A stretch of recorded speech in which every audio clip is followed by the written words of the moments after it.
It's no secret that most of the movies that are released nowadays are adaptations, whether it be based on a TV show, book, comic, or even other films.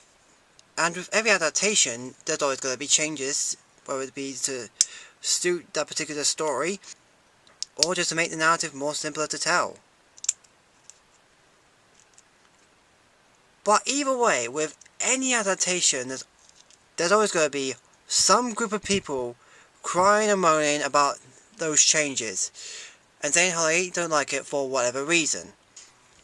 Case in point, history remembers the Super Mario Bros. Movie as an infamous example of an adaptation not following its source material, when really that's not the case. Given the fact that the movie borrows the basic plot, characters, names, themes, images, and even sound effects from the fucking games they're based on. And yet fans crying out rage, mainly because it doesn't follow the game. I guess fans were just expecting a movie where Mario just breaks into castles and gets told that Peach is in a different one every 20 minutes. In fact, I have tons and tons of reviewers who review movies and stuff like that on my YouTube channel, and yet out of all of them, only 3 of them have defended the movie and said that it actually is a pretty solid reinterpretation of the Mario Brothers games. Reinterpretation, remember that, as in, you have your basic plot structure but decide to do things differently. In the case of Mario Brothers, changing the style and look of it because the director has a different vision of it. And speaking of inaccurate, whenever a movie does get caught changing things, whether for its own purposes, they often get called out as not being faithful to the source material or not even caring about it. Case in point, the Mandarin twist from Iron Man 3. People got enraged over this because the creators had their own idea for a story that didn't fit with the version of the Mandarin that's known very well in the comics.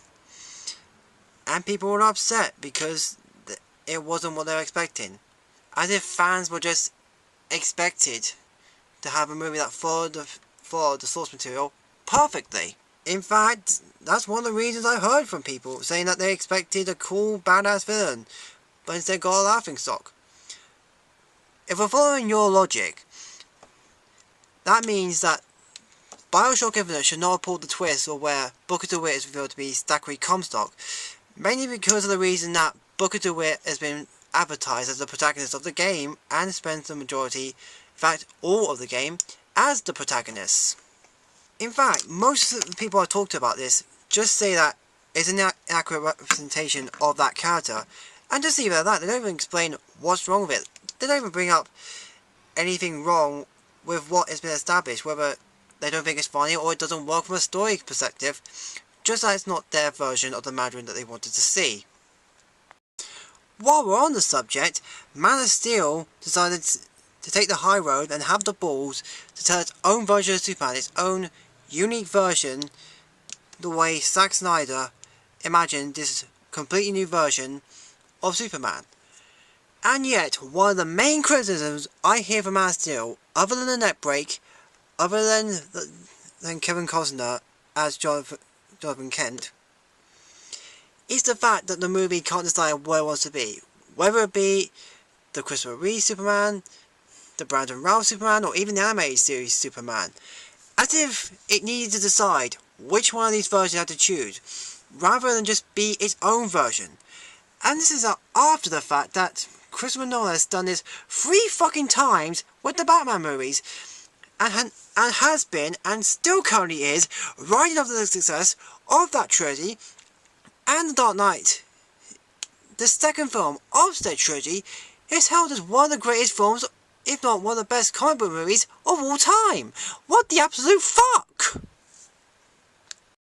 It's especially ironic when a remake of any movie nowadays gets criticised for doing the exact opposite of paying homage to the original source material. Most remakes usually just follow the same story, plot, and just bring out references to the original source material. So why in the absolute fuck, when remakes do that, you criticise them for doing such a thing, and an adaptation of any other source material comes out does the exact opposite and goes its own direction, you criticise it just for doing that. There is no consistency, isn't there?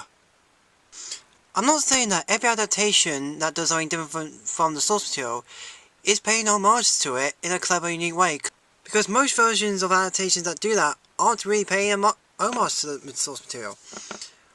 But what I'm saying is, when an adaptation or readaptation decides to do something different from the material it's based on, our first response should not be anger and rage, but rather judgment of whether it works compared to such source material, as works as an interesting new version of the material, whether it works in this new light, and most importantly, whether it works from a story perspective, stand on its own feet without the original source material in mind. I'm not saying that you should go out liking films like Dragon Ball Z or the Max Payne films that really do not get their source material. What I'm saying is, take changes with adaptations with a grain of salt. Sure, analyse it to the original source material all you want. I mean, hell, if it doesn't work, fine. Prove to me how it doesn't work with reasons rather than just shouting rants. If it doesn't work in an adaptation perspective, tell me why, rather than just being it's not the same as the original source material. And if it fails on its own level, good, explain to me why that's the case.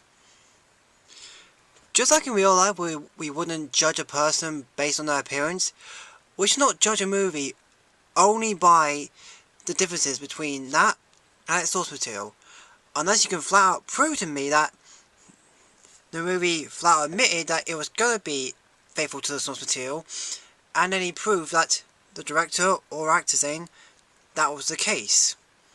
If that's what's happening and the movie does not follow the source material, then you have the right to complain.